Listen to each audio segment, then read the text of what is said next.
Thanks for doing this. No problem. So, is the prison paying you for this? Not really. It's more of a volunteer program I pitched to them. They thought it would be good for their PR. Oh, so you're here by choice. Yeah, I figured it might help people who want a clean slate. Nice. It's been a while since I've met a decent person in here. Really? Nah, just kidding. I don't think there's such a thing as truly evil person. Just lost, misguided. Or unloved? Yeah, that's probably the most common. So what's the deal with this prison? Well, it's mixed, but men and women are in separate wings. Why's that? It's supposed to help with rehabilitation, but they still don't want us too close, you know? Keeps things controlled. Makes sense. But we cross paths sometimes. It's not like we're living in the bubble. Anyway, is this gonna hurt? How bad did it hurt when you got it? Pretty bad. Then multiply that by 4, maybe 5. Now I regret asking.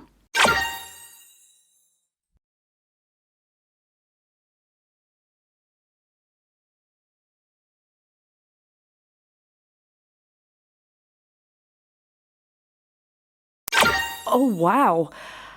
I thought I was good with pain, but this is a new level. Can I talk while you're doing this, like to distract myself? Go for it. All right. So, I want these gone because I'm planning to work with kids. As a swimming instructor. Can't exactly wear a swimsuit looking like this. Kids? In here? No. After I'm released. That makes more sense. This is an unusual prison, but no kids and no swimming pools. You like swimming? I love it. We had a pond at my foster parents' ranch, and I used to spend hours in the water. It was the only place I felt completely free. When I'm out of here, I want to help kids feel that way too. That's a great goal. Thanks. I can't change the past, but these tattoos, they're just bad memories. Once they're gone, I can finally move on. You sound pretty determined. I've spent enough time feeling sorry for myself. When I get out, I want to focus on helping people, building a life I'm proud of. That's the spirit. You're probably wondering how I ended up here. That's your story to share. Only if you want to. Well, it's a pretty wild story. I'm listening. Well, like everyone in here, I'm innocent. Did nothing. Of course. Okay, not really. I'm no comedian, as you can tell. Especially while being tortured. Sorry about that. No. Keep going. It's fine. Painful as hell, but fine. All right. So, I used to bartend at this little place out in the middle of nowhere. It was a rough crowd, mostly bikers. You know the type? Get drunk, start a fight, hug it out, and then buy each other drinks. Sounds lively. That's one word for it. Fights were half of the entertainment. Management didn't mind. Honestly, without the chaos, the place wouldn't have survived. Where was it? Middle of nowhere in Dead End, USA. Good one. One night, this guy comes in with a couple of friends, celebrating something. He wasn't like the usual crowd, Clean cut, confident, and just different. Sounds like trouble. Oh, big trouble. But I didn't know that at the time. He left me a big tip and disappeared. For a whole month, I kept hoping he would come back. Did he? Eventually. And this time, I got brave, or stupid, depending on how you see it, and asked for his number. Bold move. Bold? Yeah. And embarrassing. I was blushing so hard, I probably looked like a neon sign. Well, it worked, didn't it? It did. We started dating.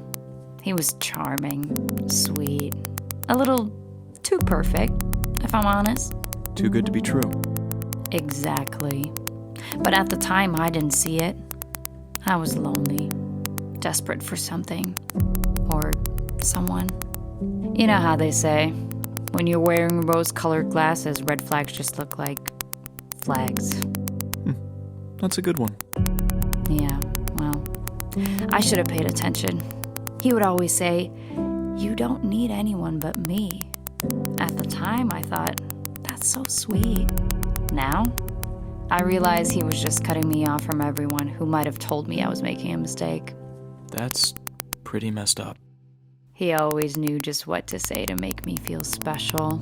But there were little moments when I wondered if he was just saying what I wanted to hear. He invited me to his place after a couple of months. And wow, his house was incredible. Like fancy? Way beyond fancy. He had 7 vintage motorcycles in his living room. 7! Who even does that? Sounds more like a museum than a house. Exactly. One of them was a 1969 Electra Glide that used to belong to Marlon Brando. Okay, that's pretty badass. It was. But it didn't feel like a home. It felt calculated. Like everything about him. So when did things go south? Not right away. He asked me to join him and some friends for a job. Let me guess. Something illegal.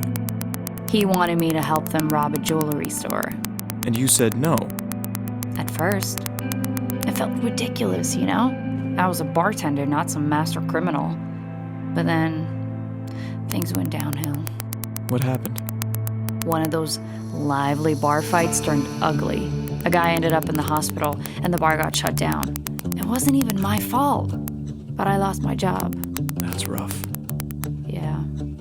I tried to find work, but in a town like this, not much out there for someone like me. Bills were piling up, and Jack, he had this way of making everything sound easy. He told me I'd just drive the getaway bike. He kept saying it was the only way out, that I could finally have something better than that damn bar. And you believed him? I wanted to. I was desperate. So, when he asked again, I said yes.